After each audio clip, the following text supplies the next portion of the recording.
desde a primeira vez, há uns 20 anos. Também em Vitória da Conquista, quando termina a semana. Numa dessas semanas, há uns 10 anos, me foi solicitado fazer a prece de encerramento. Eu me levantei e comecei a fazê-la. No meio da prece, ele incorporou. E a partir daí, na etapa final da palestra, ele incorpora e conclui a palestra. É, portanto, o segundo lugar em que ele incorpora. O terceiro é na Federação Espírita Brasileira. Há uns 40 anos, ele incorpora na reunião final do Conselho Federativo Nacional. E no Centro Espírita André Luiz, no Rio de Janeiro, quando nós estamos na temporada, na reunião de quinta-feira, nós dedicamos este centro, que é uma sala menor do que a nossa, e ele também incorpora. Mas para nós, é uma visita do psiquismo do Cristo, quando o Dr. Bezerra vem ter conosco. É uma alma de escola, credora do nosso maior carinho. Como os espíritas sabemos, quando ele completou 50 anos de desencarnado, em 1950, houve uma reunião no mundo espiritual para homenageá-lo, com 5.000 entidades, encarnadas e desencarnadas. E ele foi saudado pelo espírito Leon Denis, que representava os espíritas do mundo. Leon Denis era espírita da cidade de Tours, da França. E depois pelo espírito Manuel Viana de Carvalho, em nome dos espíritas brasileiros. E depois da saudação, ele levantou-se e agradeceu. Quando ele terminou de agradecer, aparece Celina, trazendo um documento, estilo pergaminho de luz, e diz que é a Mãe Santíssima, que ele era muito devoto de Maria Santíssima, estava dando-lhe a oportunidade de reencarnar-se fora do sistema solar, em um planeta muito elevado. E ele então dá esta resposta.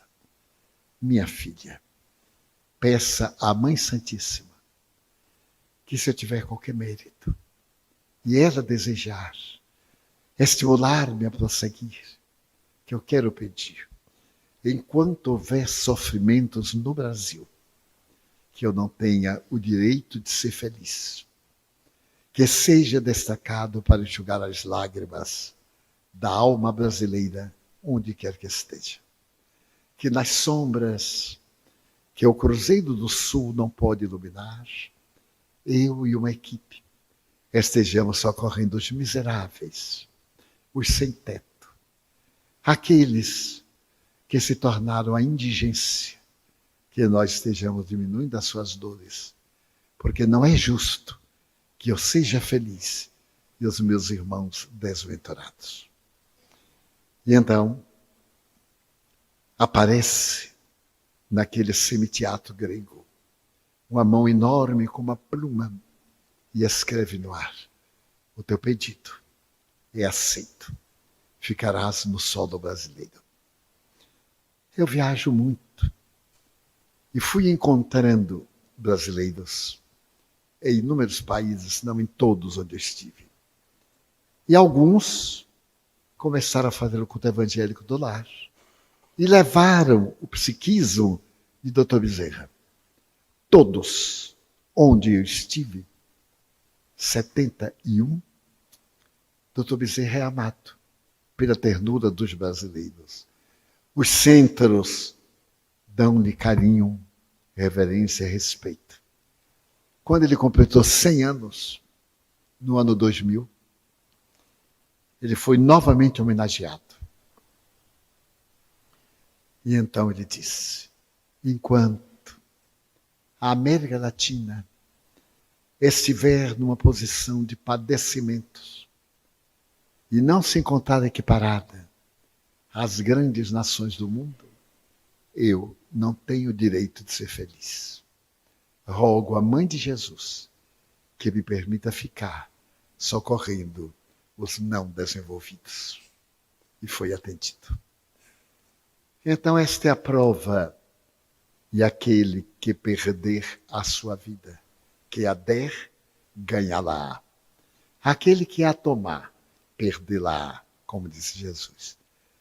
Então, numa síntese muito tosca, este é o exemplo deste ser fantástico que vive no além, poderia desfrutar das grandes realizações e regalias do reino da luz e prefere viver conosco, nossas tricas, nossas pequenezes, sair da psicosfera sublime para intoxicar-se com a nossa psicosfera ainda de pequenezes, de necessidades imediatas, com uma infinita ternura.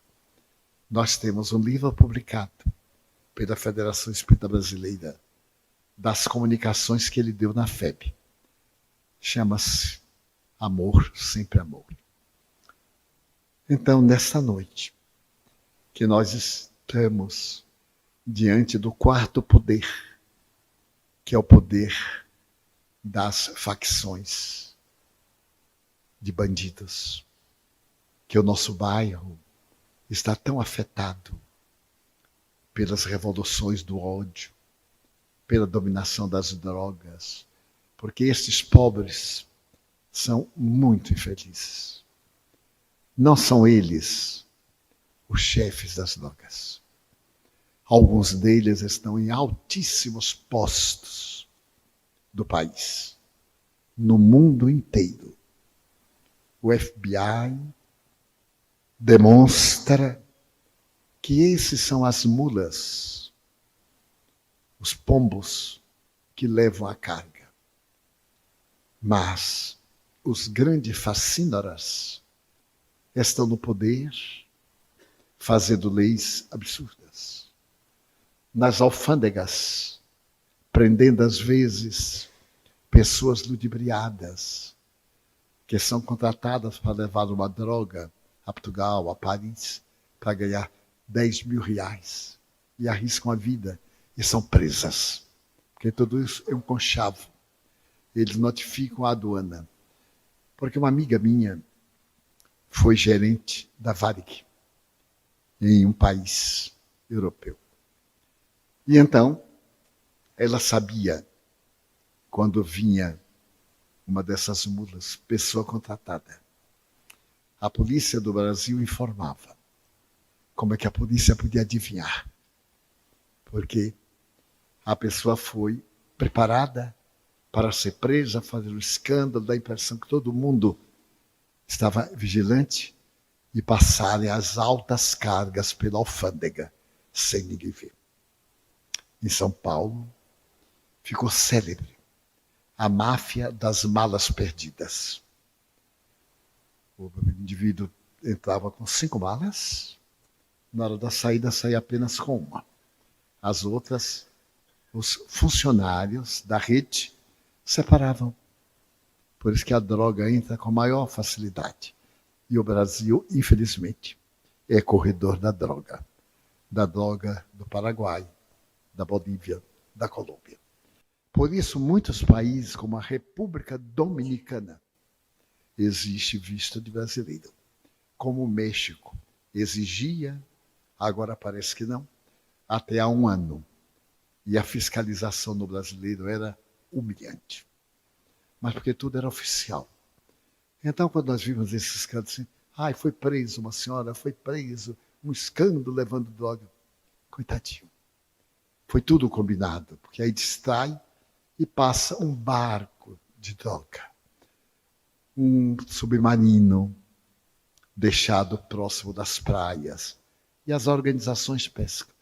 Então, esses pobres que se matam e que usam, são manipulados pelos poderosos que não usam, que estão com um grande status no mundo.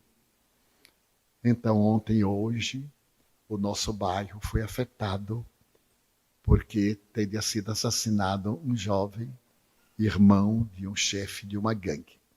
E o rapaz não era usuário, procedia bem, diferente do irmão. E então o irmão estabeleceu que enquanto não matar o que matou seu irmão, que eles estarão alerta contra aquele grupo que cometeu o crime. Mas isso, afinal de contas, não é nada, porque quase todo dia tem um assassinato, tem 2. Vamos orar por nós, por eles, pelos chefões, para que não se comprometam tanto.